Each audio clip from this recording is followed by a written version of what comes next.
Господи, именем Иисуса, мы благодарим Тебя за сегодняшнее собрание и встречу.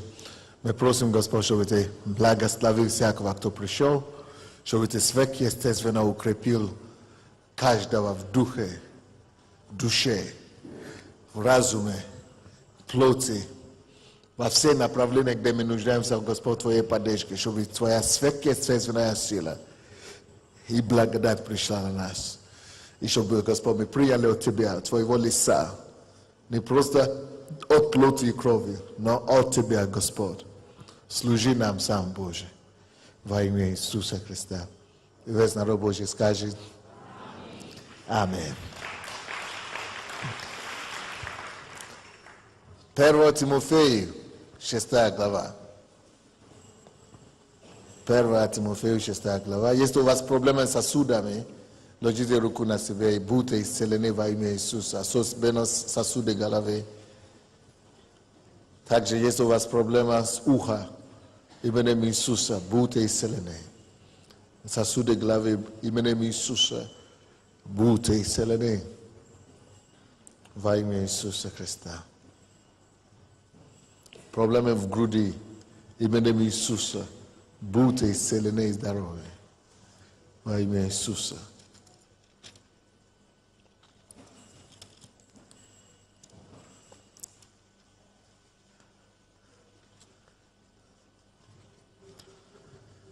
Хочу проповедовать вас сегодня на тему, вы знаете, по четвергам мы говорим о бизнесе, правда? Поэтому хочу о том, как состояться в жизни. Хочу говорить сегодня о том, какие, о чем, как это лучше сказать, на что нужно смотреть на пути к финансовой независимости. То есть на что нужно обратить внимание, когда вы начинаете строить свою финансовую платформу. То есть, если вы начинаете подниматься, инвестировать, заниматься бизнесом, вложить деньги, на что вам нужно обратить внимание? В чем нужно, где могут быть, как мы говорим, подводные камни? На какие подводные камни нужно обращать внимание, когда вы начинаете строить свое финансовое будущее? Свое финансовое будущее. На какие подводные камни нужно обращать внимание, когда вы строите свое финансовое будущее. Павел сам говорил нам об этих камнях, и как, чтобы мы были осторожны. 1 Тимофея, 6 глава, 6 по 12 стихи. Великое приобретение, что? Быть благочестивым и доводим. Это первое условие к богатству. Благочестивым. Благочестивость значит, что порядочным. Если вы действительно хотите, чтобы ваш бизнес и ваши финансы принесли действительно вам благословение, вы должны научиться быть благочестивым. Надо все делать благочестием. Что такое благочестие? Это значит, что быть порядочным, даже если никого там нету рядом, кто смотрит. Кто-то есть или нет, вы все равно прилагаете все усилия, чтобы быть порядочными. Чтобы просто являться такими, которые нужно. Чтобы вы делали все, как для Господа. Чтобы во все свои дела, как будто Бог прямо стоит над вами, наблюдает и видит. И вы все делаете перед Богом. Благочестивым, благочестие – это защита. Благочестие это не для Бога нужно. Благочестие нужно для нашей с вами защиты. Потому что я слышу в последнее время о наших братьях, которые пошли делать бизнес. И как у них сложность. Сложность даже не в том, что их обманывают, а сложность в том, что наши братья теперь уже других дурят, или кидают, или обманывают. А это нельзя. То, что мы занимаемся бизнесом или мы зарабатываем деньги, не значит, что мы перестаем быть верующими. То когда-то мы все прибежали в церковь, стали святыми, и ничего больше не делали, то теперь мы пошли в мир, уже мир делает нас мирскими. Ни в коем случае мы не должны позволить этому. И я еще раз говорю людям, если люди занимают у вас деньги, Или люди, ну, обманывают, или ведут себя не как верующие христиане. Надо сообщить об этом в церкви, чтобы мы могли это остановить. Благочестие – это первое правило бизнеса. Какое первое правило бизнеса? Не слышу. Не слышу. Благочестие. Чтобы люди могли верить вам на слово. Чтобы даже без бумаги люди знали, что все будет хорошо. Чтобы вы просто сказали слово. Вот как люди могут меня верить, как пастор. Чтобы так вам и верили в бизнес.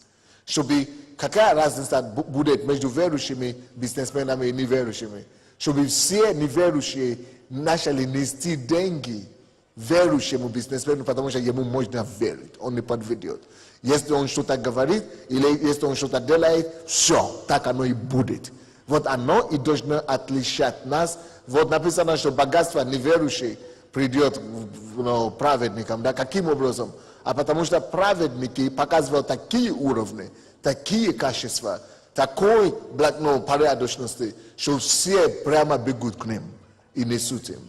Вот так оно должно быть. Наше благочестие должно быть наша визитная карточка в мире бизнеса. Что я говорю? Наше благочестие должно быть наша визитная карточка в мире бизнеса. Дальше.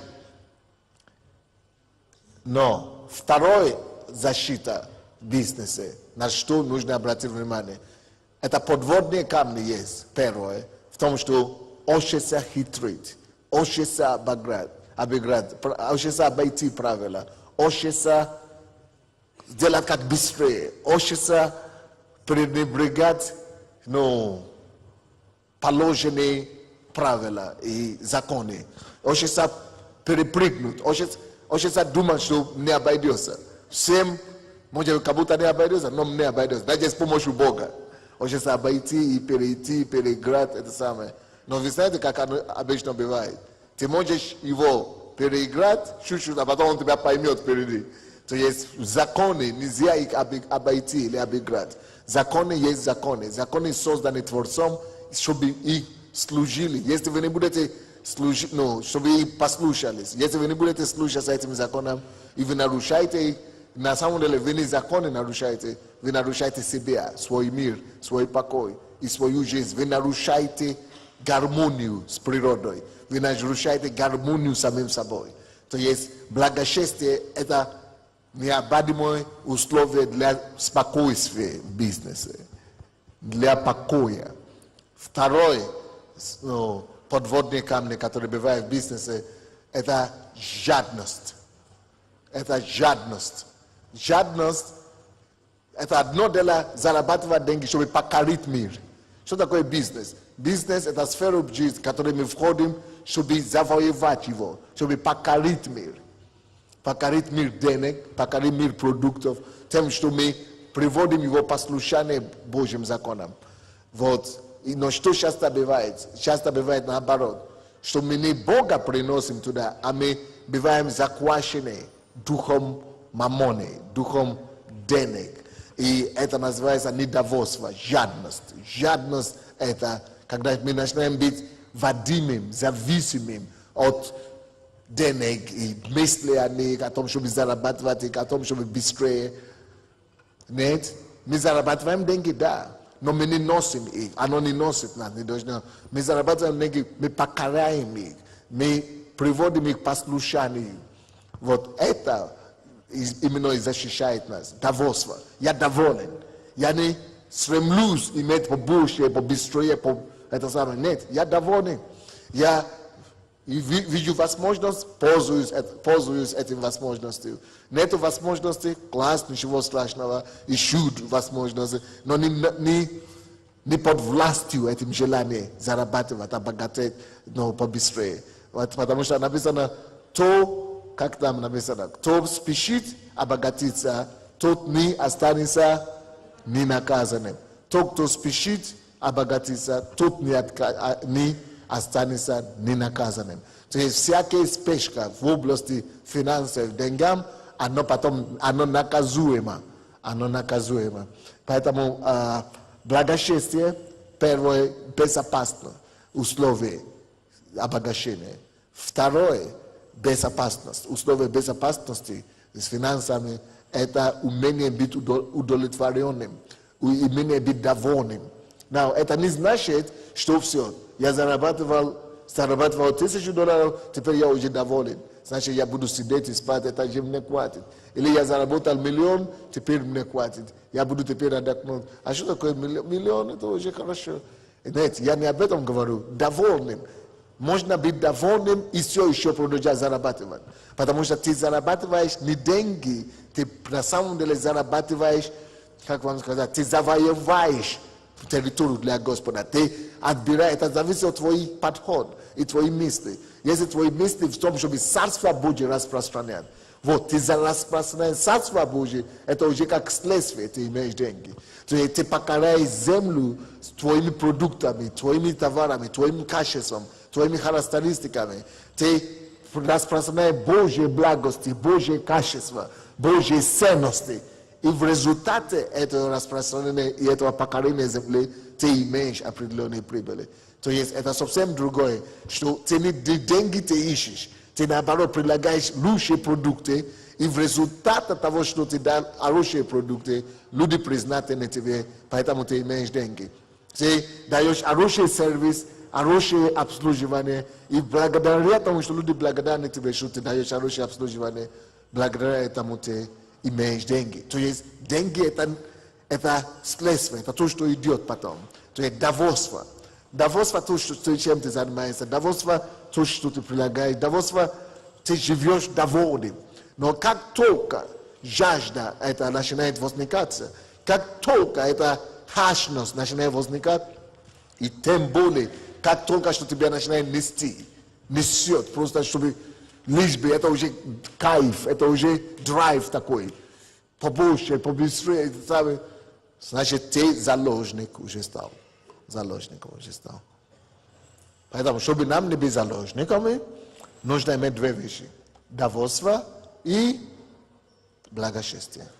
Но это не единственное, это не все, что он там говорит.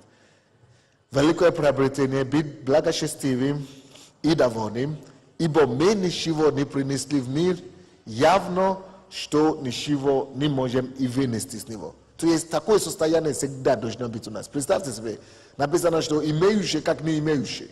То же самое не только в отношении денег, то же самое в отношении мужа, жены. Некоторые люди настолько полагаются на своих мужей, что если, не дай Бог, что-то с ним случится, у них инфаркт будет. Некоторые настолько полагаются на своих жен, что если, не дай Бог, она уйдет от них, они вообще все, паралич наступит.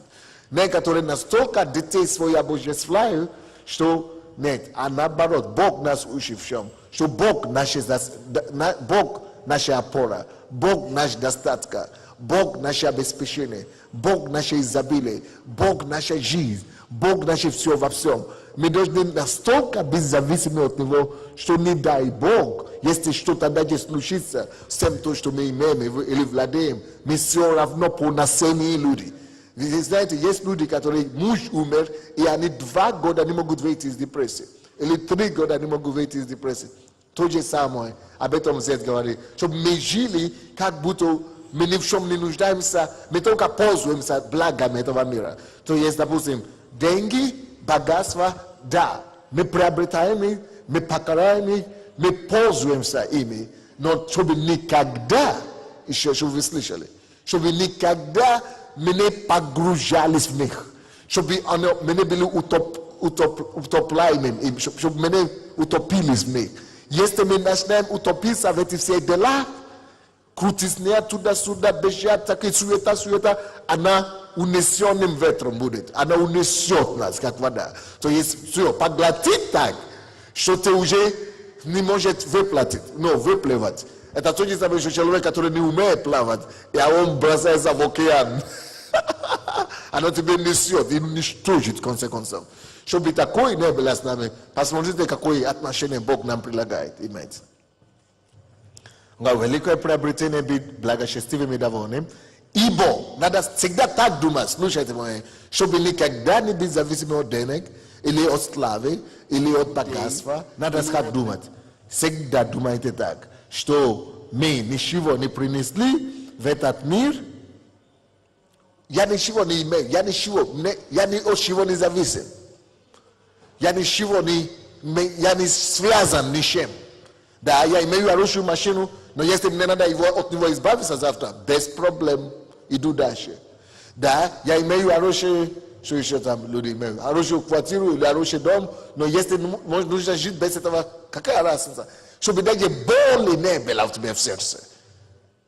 Da, ja imaju mnoga denek сейчас, но даже если надо, могу и отказаться прямо тут же. Как это называется? Свобода. Поэтому, а без такой свободы ты никак не сможешь угодить Богу. Потому что однажды Бог себе скажет, возьми это все вообще и дари, подари, или ложи туда, дай тому. Если ты не сможешь быть такой свободный, ты окутанный этим, ты побежденный этим, значит все. Не ты владеешь этой вещью, оно тобой владеет. Так что нам надо жить вообще постоянно так, что я ничего не принес в этот мир и ничего не унесу отсюда. Поэтому я свободен. Свободен от всего. Свободен от всего. И если мне нужно будет жить без этого, я счастлив буду. Я буду таким же счастливым без церкви сегодня, как с этой церковью. Я буду такой же счастливым, я не знаю, у меня особенно такие ценности, такие нет. С квартирой, так и без нее. Я буду такой же счастливым с машиной, как и без нее. Я счастлив в Боге. Бог есть мой источник счастья. Бог есть моя радость. Бог есть мое обогащение. А Он есть мое истинное богатство. И слушайте, когда это богатство и эта полная зависимость от Бога есть у вас, тогда можно свободно пользоваться миллионами. Тогда можно будет свободно пользоваться любой шикарной машиной. Это тебе вообще ничего не цепляет. Тогда можно пользоваться любым, дорогим домом. Тогда это тебе уже не цепляет. Ты свободен. Ты можешь в них жить, ты можешь и без них. Ты свободен. Но очень важно, чтобы мы умели вот так жить. Что мы ничего не принесли. Я ничего не имею. Все Бог имеет. У меня ничего не принадлежит. Все Божие. Все Божие. Мой муж это Божие. Моя жена это Божие. Мои кошельки это Божие. Все Божие. Я Божий. Тогда, когда деньги приходят, ты не становишься горбатым.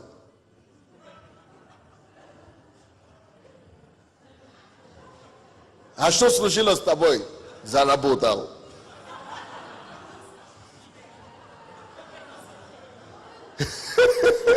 И когда надо будет славить Господа, ты начинаешь говорить, ну, в принципе, раньше ты танцевал, прыгал, аллилуйя, продавался, а теперь...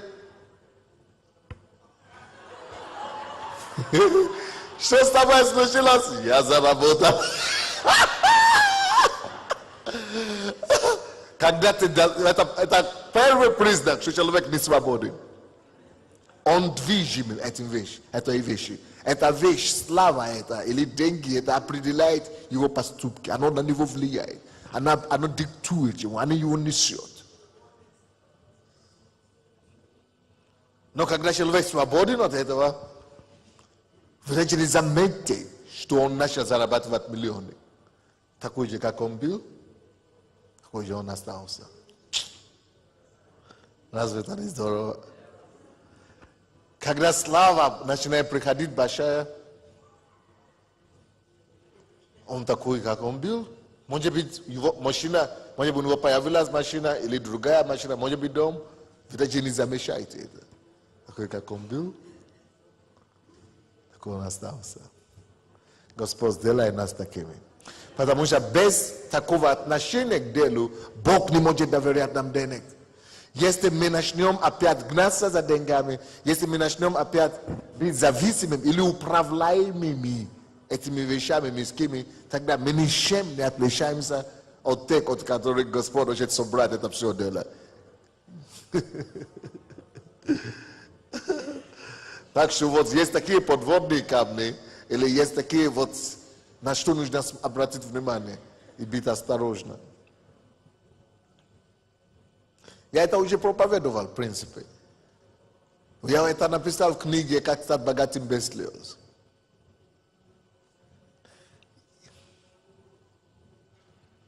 Имея пропитание и одежду, будем что? Довольны.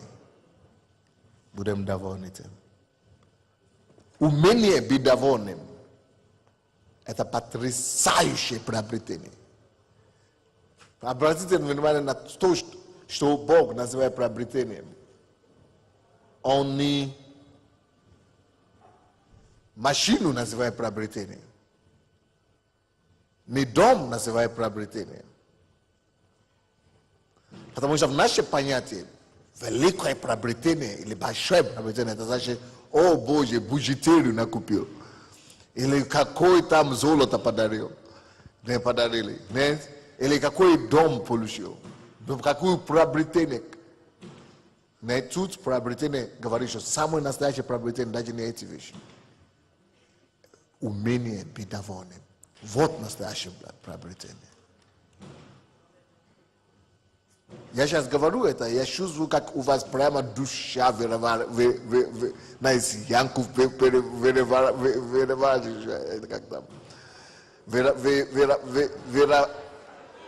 выворачивается. Но это нормально. Нам надо сесть и дать себе оценку, какой я. Помоги мне, исправь меня, поставь меня правильный дух, правильное сердце, чтобы я не был жертвой моего успеха, моего же успеха.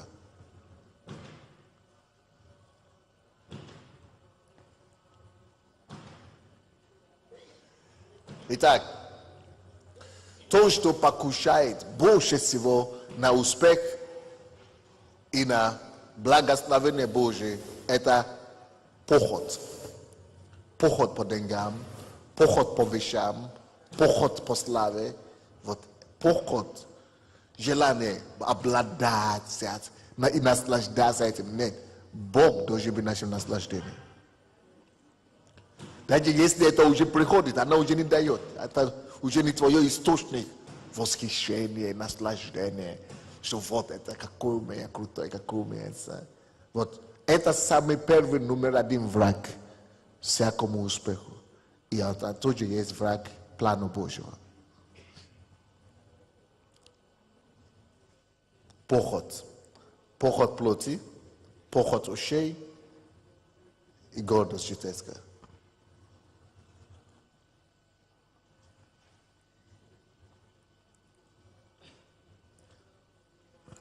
Второй, самый большой, самый главный из этих врагов успеха.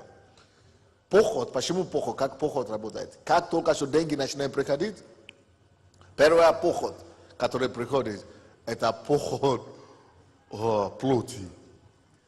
Ты чувствуешь, что теперь я могу все себе позволить. Жажда. Поход плоти. Мне хочется все, чтобы удовлетворить плоть. То покушать, то одеваться, то смотреться хорошо, то выглядит круто, то что-то. Поход плоти. Она становится как зависимость. Вторая поход. Когда плоть уже расслабленная, тогда все, глаза начинают открываться. Тогда появляется поход ушей. Ты можешь себе позволить, ты начинаешь видеть все красивое, что можно себе позволить. И тогда начинается красивые женщины, мужчины, красивые казино, красивые залы. Хочется просто уже красиво пожить. Это покушение. Это те вещи, которые покушаются на успех. Так что будьте осторожны, смотрите на это. А потом третье, что покушает на успех, это гордость. Потому что если у меня такой, как это люди не заметят. Как это, если у меня такой, я такой крутой, я не должен, что люди должны меня уважать. Статус, мы хотим иметь статус, чтобы нас все признавали и уважали.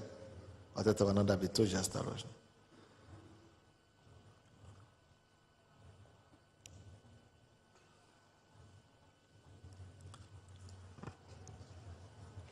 Гордость житейская тоже убийца.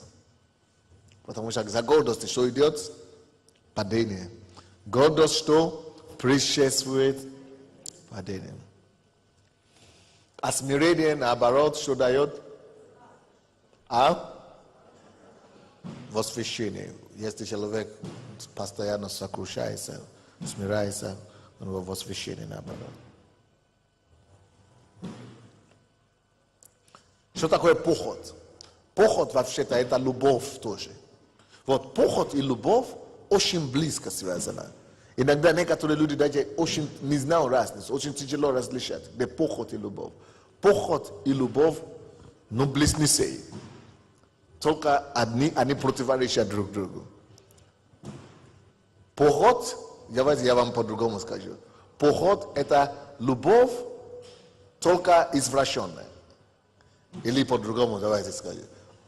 Похоть это тоже любовь, но любовь, которая только ищет своего. Вот так лучше. Похоть это любовь или страсть, которая себя хочет удовлетворить. Похоть хочет всегда себя удовлетворить. А что такое любовь, в отличие от похоти? Любовь, наоборот, хочет удовлетворить любимого. Хочет удовлетворить другого. Допустим, если бизнес. Зачем бизнес? Похоть или любовь? Похоть в бизнесе – это как не заработать, как не себе бы накопить, себе. Похоть. Что такое любовь? Человек, который занимается бизнесом с любви, он говорит, что мне людям предложить? Как мне им сделать лучше? Как мне ему предложить лучше условия? Лучше товар? Как мне сделать товар это настолько качественный, чтобы он захотел мне платить сколько угодно? Как мне сделать так, чтобы предложить ему такую услугу хорошую, чтобы он от благодарности вынес мне весь его дом? Да, из благодарности еще. Разница между любовью и похотью в том, что похоть всегда о себе думает. Кто пострадает впоследствии, ему все равно. Но себе. Но слушайте, в бизнесе этот закон работает. Если вы будете заботиться о клиентах, если вы будете их интерес защищать превыше всего, они от вас никогда не откажутся. Они всегда будут верны вам. Они всегда будут защищать вас. И вы не сможете отбиться от них. Будет без конца. Но если вы только свою преследуете цель, люди это очень быстро замечают. И потом отстают и оставляют вас.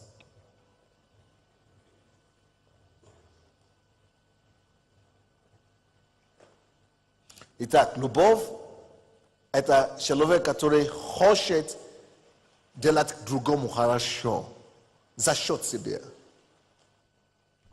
А похоть – человек хочет делать себе хорошо за счет другого, чтобы кто-то другой заплатил за его удовлетворение. Это похоть. Сделать себе хорошо за счет других. Похоть – это желание удовлетворить себя за счет другого. Любовь – это желание удовлетворить другого за счет себя. Вы знаете, иногда мы тоже так же относимся к церкви. Некоторые люди превратили их отношения с Богом уже не в любовные отношения, а в отношения похотливости, похоти. Что я имею в виду? Люди ходят теперь в церковь, чтобы свои нужды удовлетворять и решать. То есть это позиция, когда человек движимый эго и эгоцентричностью, и похотью. Похоть несет его так, что он хочет Бога даже использовать, церковь использовать, чтобы себе удовлетворить, чтобы ему стало хорошо. А что такое служение Богу на самом деле по любви? Это когда ты хочешь, чтобы Бог получил удовлетворение, чтобы Богу было хорошо от твоего служения. Когда ты отдаешь себе за счет, что такое любовь? это когда мы удовлетворяем других за счет себя, за свой счет. Когда мы отдаем себе, чтобы Бог прославился. Конечно, Бог нас не оставит в долгу, но мы сначала наши отношения должны быть такой, что мы хотим Бога прославить. А это значит всегда позиции жертвования себе постоянно, жертвования себе постоянно.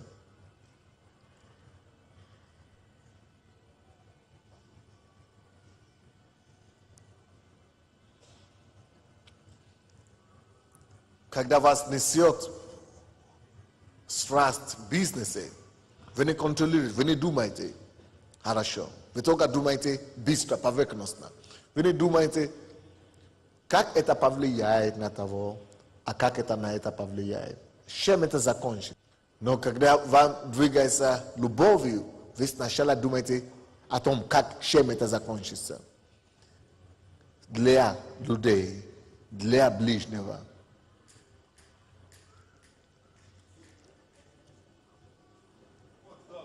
То есть любовь, она жертвует и считает, думает об интересах других, прежде чем о себе. Так надо делать бизнес. Это защита. Но если наоборот, проблема. Еще одна дело с любовью. И разница между любовью и похотью в том, что похоть ее нельзя удовлетворять. Вот. Женщины, мужчины, вы это знаете. Особенно кто из вас женат. Если человек не может удовлетвориться своей собственной женой, он пускай меняет каждую неделю женщину. Он ни одна не удовлетворит ее. Поэтому люди часто говорят, если человек, мужчина, изменяет один раз, он второй раз изменит. Потому что он не может, только если он покается, конечно, если Иисус поможет. Но то есть положение, позиция похоти, оно не удовлетворенное, оно не насытимостью, оно не насыщается. Это то же самое, как мне сейчас пишут письмо по интернету. Пастор, кто вам сказал, что оральный секс это грех? Нигде это написано в Библии. Слушай, я не найду вам, где написано в Библии, что оральный секс это грех, но как вам сказать, я вижу, что стоит за этим сексом, оральный секс. Что такое орал? Орал – это рот. Если думать головой, не просто как логический человек. Оральный секс – это значит заниматься сексом ртом. Значит, считать член мой рот. Что-то не похоже на правильно, во-первых. Оно что-то не похоже, что это нормально. Потому что по физиологии видно, что Бог сотворил рот для совсем что-то другое. Да? Ну, рот, допустим, я думал, надо кушать им, да? Ртом, допустим, кроме кушать, надо прославлять Бога. Да? Вот, ртом я бы хотел Бога прославлять. Но начинает мне просить, да, пастор, дай нам доказательства, почему оральный секс неправильно. Вы писали в своей книге, меня выпитывают, уже меня замучили этот вопрос. Но я думал, это же верующие люди, которые мне уже... Я вам скажу, что стоит за это. Это похоть, чтобы вы просто знали, раз и навсегда. Если ты нормальный секс, тебе не удовлетворяет, не оральный скоро будет анальный вообще. Анальный это уже гомосексуалист. Потому что некоторые мужчины требуют, чтобы уже не удовлетворяет женские органы, чтобы занимались любовью. Они уже хотят задницу идти. А что такое задница? Анальный, это значит задница. Что значит задница? Анал. Это значит, мужчиной можно так тоже жить. Это значит гомосексуалист, уже все, голубой. Что я имею в виду? Что ведут людей до такого умопомрачения? Как люди до этого доходят? Потому что фантазия. То есть ты делаешь сначала нормально, ты думаешь, а может быть что-то еще такое там должно быть интересное, еще более интересное. Хорошо, поменяли позы миллион раз, 200 раз позы. Однажды я видел книгу 200 поз секса. Можно делать от какой хочешь. Но при этом и это тоже не удовлетворяет. Значит, да, надо придумать. А если придумывать, прямо рот туда кинуть. A este придумывать, чтобы она мне или что-нибудь, или что-то еще. То есть это уже все. Ну, это не остановится. Я вам говорю, слушайте, мужчины и женщины, кто требует больше, чем естественного, он на этом не остановится. Это ты думаешь, что он, ему хорошо, ей хорошо, уже все. Ему будет хорошо максимум на полгода. Он тебя не скажет, что ему уже не хорошо, но он будет себя искать что-то еще, чем-то еще дальше фантазировать, чем... Потому что похоть, вот это его натура, но никуда не денется. Но похоть, она ненасытима, как вам сказать? Она никак его нельзя удовлетворить, но не заканчивается, как это сказать вам. Но, да, оно не всегда, что-то большего всегда хочет и ищет. Не насыщается, не насытима плод. Поэтому, когда я женился с женой, мы сразу установили границы определенные. И мы говорили, что мы любим друг друга. Даже трогать тебе, даже прикасаться к тебе, это меня уже удовлетворяет. Потому что если начинать искать дальше, как лучше его еще удовлетворить, как лучше себя еще, это себя еще удовлетворяет. А это весь похоть. А что такое любовь? Любовь очень удовлетворяет прежде всего партнера. То же самое в бизнесе, you know. Когда человек начинает жить по похоти, заниматься бизнесом или зарабатывать деньги, именно вадимым похотью, оно уже все, неизлечимая болезнь. Ну, излечимая, если Бог поможет. Но вот это ненасытимость начинает приходить. Что человек занимается бизнесом, он уже все, как наркотик. Он уже посажен на это, чтобы брать. Это написано, преисподней так работает. Смерть, могила так работает. Кушает, все равно не удается. Это похоть, что она дает. Но когда это любовь, легко удовлетворяется. Легко удовлетворяется. Я некоторым мужьям говорю, что произойдет, если твой муж, твоя жена вдруг заболеет, и ничем не может заниматься? Ты сразу побежишь к соседке. А что тогда произойдет, если твой муж заболеет или в аварию попадет? Значит, если построишь жизнь на похоти, ты все, ты в мужчине. Потому что бы ты ни делал, оно не удовлетворяет. И ты становишься жертвой, ты становишься каторгой, ты становишься в зависимости от этих вещей. Ты уже все, ты уже не удовлетворен. А оно же движение началось, оно интрига. Начинает там идти двигать тебе. Поэтому люди начинают лезть порнографию, в интернет. Что еще люди делают? И всякие гадости. И всякие гадости. То это натура похоти. Поэтому и написано, благочестие и что? И довольствие. Великое приобретение. Самое главное приобретение – это умение быть довольным. Но без любви никто не может быть довольным. Умение быть довольным. И приоритет благочестия. Итак, я сказал, что похоть – это похоже на преисподнюю. Она в ад тащит. Похоть всегда тащит в ад. Либо похоти по плоти, по сексу, или по плоти. Либо похоть по деньгам. Похоть тебя держит, за шею тащит в ад. Просто тебя тащит вот так, прямым способом. Похоть – это дорога в ад. Но она сначала тебе устроит ад здесь на земле, прежде чем тебя затащит туда. Похоть, она такой чувство неудовлетворенности, что ты уже этот ад начинаешь чувствовать, ты уже тут прямо. Я слышал недавно на дне, один человек мне рассказывал, что оказывается в Америке есть такой, я в шоке был. Я даже забыл, как его назвали, какое-то слово. Что, а это человек, женатый человек, crazy, верующий. Ходит, какие-то бары какие-то там есть, или ночные клубы, или казино какие-то, где люди приходят, платят деньги, но не казино, чтобы деньги толкать, а чтобы просто жены Shuje, żony i shuje, muje, короче, женщины незнакомые и мужчины незнакомые, которые друг друга не знают, которые хотят изменять, или как там, менять свой супруг, чтобы только без адреса, чтобы они друг друга не знали. И начинают, и выбери, кого ты хочешь, you know. И люди, и человек, который помраченный, идет туда, он говорит, можно там от 10 от 5, от 6 одновременно.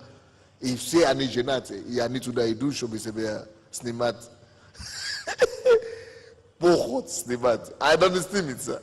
Даже если ты будешь ходить и со старыми женщинами или мужчинами будешь жить, все равно не снимется. Потому что поход, оно не насытило. Они это не знают. Они думают, что ищут удовлетворение. Не найдешь. Это ад. То есть оргия называется. Вот эта оргия, это уже мучение. Когда человек уже настолько уже страдает до такой степени, чтобы на это пошел. Он ищет, чтобы снять этот стресс. А поход – это такая натура. Это не только сексуальное бывает, это бизнес, это в жизнь вообще. Поэтому великое приобретение быть довольным. Вообще по жизни. Великое приобретение быть довольным. Великое, оно на самом деле великое.